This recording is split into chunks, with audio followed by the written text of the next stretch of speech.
এরকম যদি হয় এরকম করবেন। আচ্ছা, এটা ভালো কথা, এটা খুব সুন্দর কথা বলছেন। আমরা তো এরকম প্রশ্ন ছিল। ঈদের আগে সব জায়গায় সিসি ক্যামেরা। যাক, ভালো কথা বলছে, ওনাদের জন্য একটা হাততালি দেন। ওনারা বলছে ঈদের আগে পুরো, ভাই লাইটটাও করে দেন, লাইটটা করে দেন। আলহামদুলিল্লাহ, আলহামদুলিল্লাহ।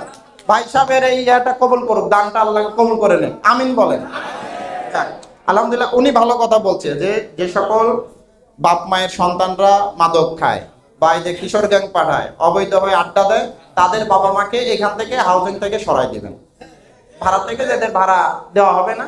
এটা আপনারা তাহলে কনফার্ম করে ফেলেন যে কাজ নাই, মাঝে মধ্যে এরা বুঝেই যায় তুই খারাপ খারাপ সন্তান বা ইফটিজার বা মাদক সেবী, মাদক ব্যবসায়ী, এরকম যদি হয় এদের আপনারা জানাই দিবেন। না গেলে আমাদের বলবেন, আমরা নিয়ে এসে তাদের নিয়ে যাব।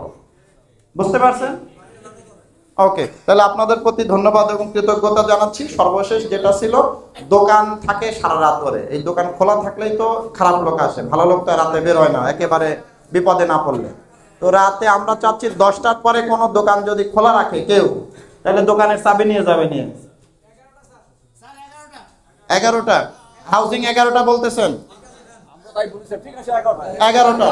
তাইলে 11টা আপনারা যারা দোকানদার আছেন একমাত্র 11টার পরে ভাই ঘুমান। রাতটা দিছে আল্লাহ ঘুমানোর জন্য।